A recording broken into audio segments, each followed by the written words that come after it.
3 men have died in a cave-in at the Midas Touch mine, leaving enormous insurance claims behind, and investigator Johnny Dollar continues to follow the evidence. This is yours truly, Johnny Dollar, The Touch of Midas Matter, Part 4, originally broadcast by CBS on July 5th, 1956, episode 5607. Bob Bailey stars as Dollar, joined by Virginia Gregg, Parley Bear, and Barney Phillips in this 5-part weekday serial written and directed by Jack Johnstone. The case takes Dollar through the desert country around Kingman, Arizona, and the Lake Mohave area. With the inquiry seemingly nearing its conclusion, a sudden shot from a .30-06 rifle puts the case in doubt once more. And now, our story begins. From Hollywood, it's time now for... Johnny Dollar. Good. I was hoping you'd be there at Jake Kessler's office. This is Buster Favor at Lake Mohave Resort. Oh, hi. Find out anything? Yeah, Hard Luck Dennis, our one real key to this $3 million case, has just been murdered. Oh. You know who did it? I have an idea. Well, I found something here that might help you. Oh? Tire tracks at the old miner's shack where Hard Luck was shot. But more of the same tire tracks here at the resort. Buster, I'm on my way.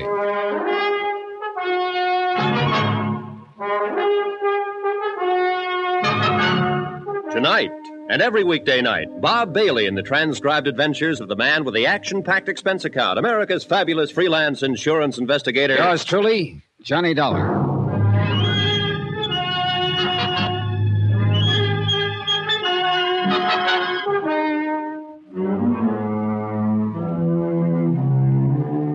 Expense account submitted by Special Investigator Johnny Dollar. Location, Lake Mohave Resort on the Colorado River in Arizona to the Greater Southwest Insurance and Liability Company. Following is an accounting of expenditures during my investigation of the Midas Touch matter. Item 9, 6:30, a stop at the sign of the Flying Red Horse for gas for my rented car to get me from Kingman, Arizona to Lake Mohave Resort. About a mile short of the lake on the winding road that led in from the main highway, I found Buster waiting at a spot where an old wagon trail cut off to the right. Right over here, Johnny. Clear as crystal. Hiya, Buster. You see him here? These tire tracks in the sand? Oh, yeah, sure. You see? 3 of the tires. Look here, where the car turned to get around this rock. Yeah. 3 of the tires were pretty good. Had those big knobby treads.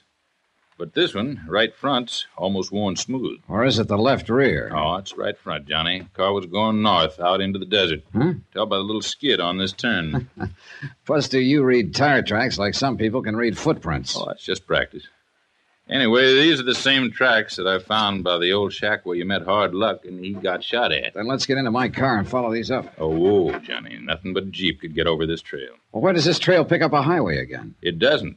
Winds around for 8 or 10 miles and ends up in the lake, over by the southwest corner of the fence line on the Too Lazy 2 ranch. Then our best bet is to drive over to the Too Lazy 2. Except for one thing. The Jeep we're looking for is somewhere up that trail, so we'll go by outboard. Oh, what? This old trail worms around all right, but always close along the edge of Lake Mohave all the way. And the end of it's 8 miles of winding is only about 1 mile by water from our dock at the resort. Then we ought to be able to intercept whoever's in that Jeep. That's right. Then let's go.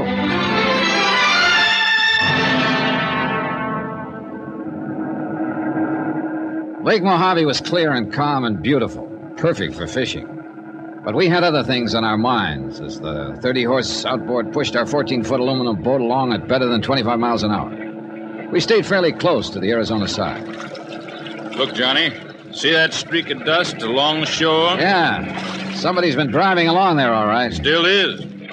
Won't be able to see who, though, until he comes out from behind that ridge of hills over there. Hey, that streak of dust hasn't grown any longer.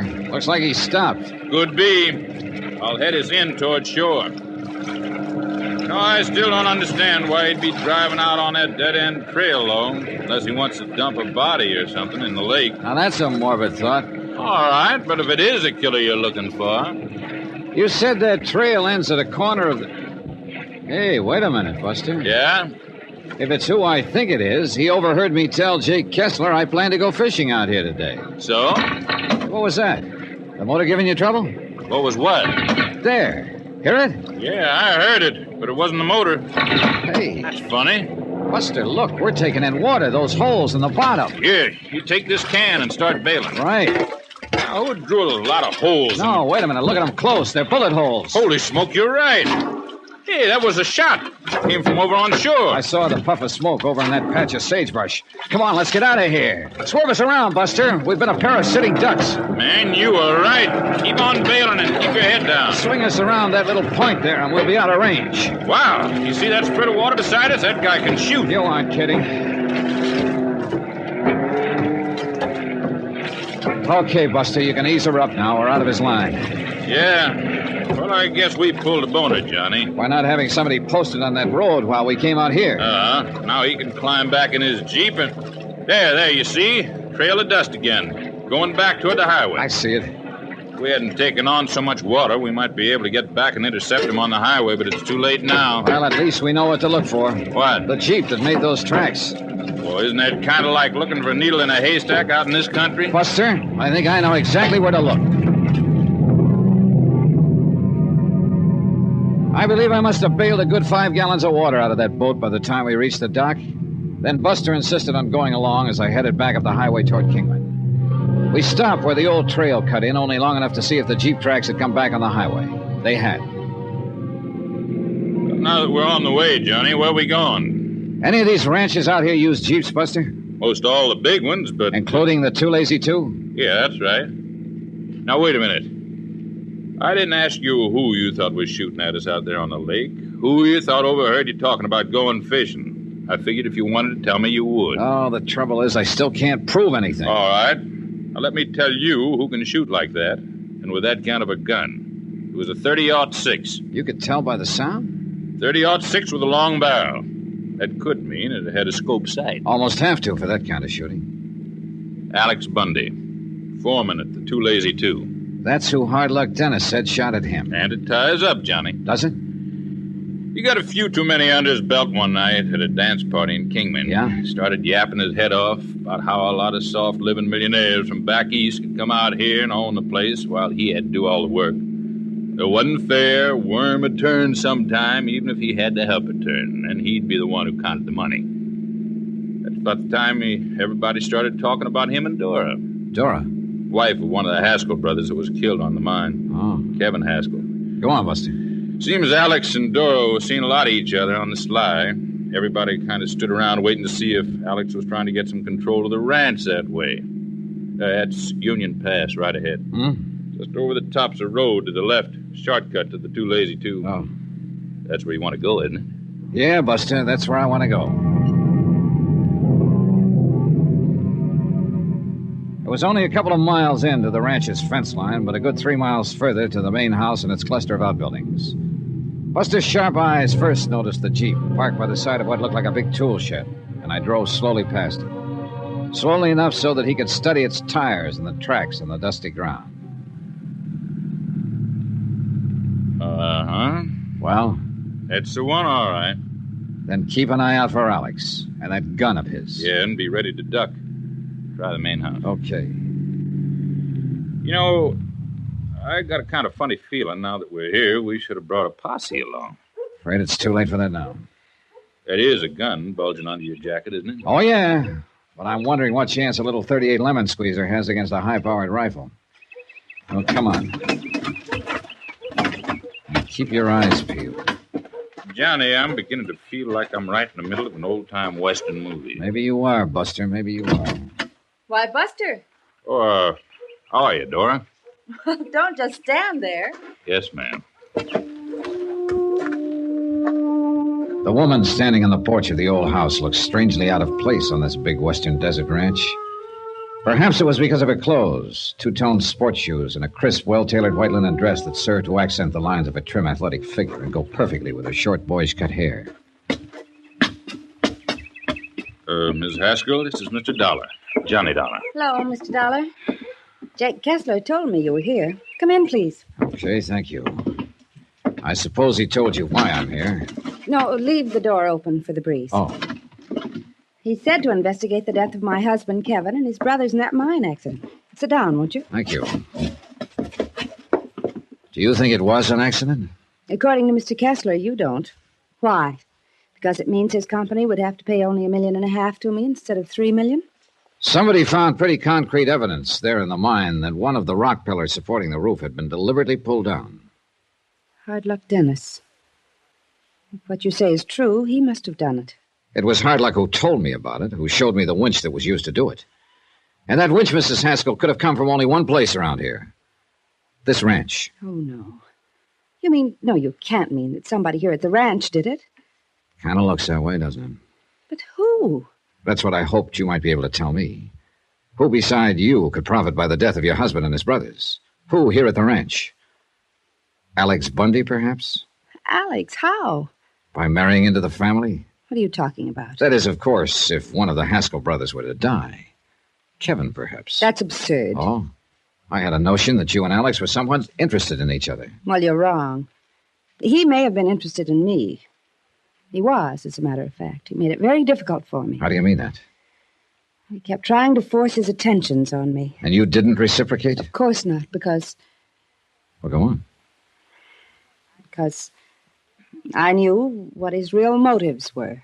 All right, go on. This ranch. This ranch is what he wanted. He knew that Kevin wasn't well. That's why Kevin had come out here with his brothers in the first place. I did hear that he was having a little trouble with his lungs, Johnny. He didn't have long to live. Not many years, that is. Even in this hot, dry air. So Alex did it. Well, it sure looks that way, doesn't it, Johnny?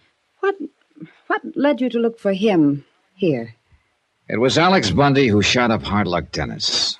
Then somebody overheard me say I was going fishing down at the lake. That's where I was shot at, by somebody who was not only a crack shot, but more important, was driving the Jeep that's parked outside. The Jeep was gone from here this afternoon. Do you know where Alex Bundy is now? He must be somewhere around the ranch.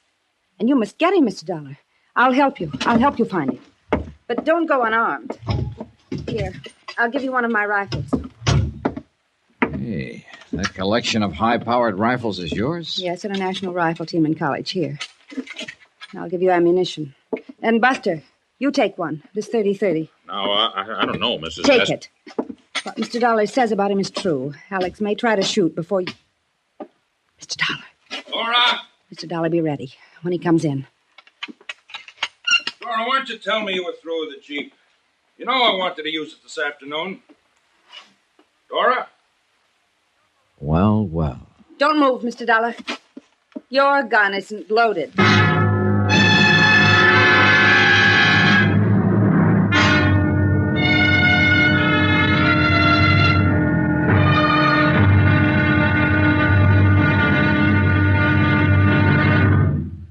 Now, here's our star to tell you about the final intriguing episode of this week's story. Tomorrow, well, sometimes justice is done by strange and devious means. Join us, won't you? Yours truly, Johnny Dollar.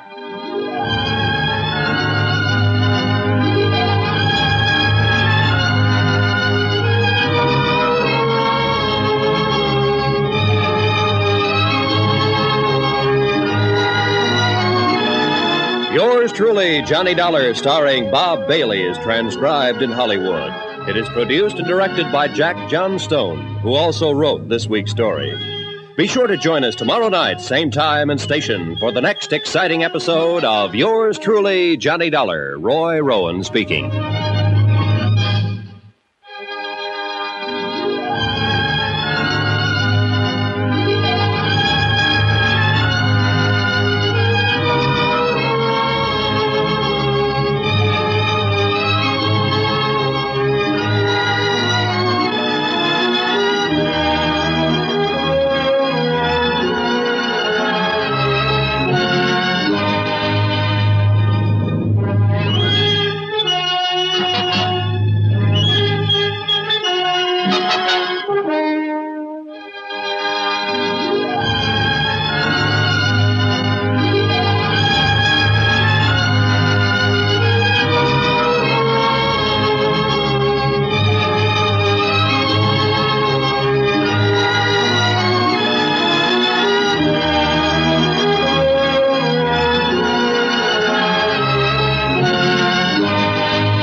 We've heard part 4 of yours truly, Johnny Dollar, The Touch of Midas Matter. Follow yours truly, Johnny Dollar, for more classic broadcasts.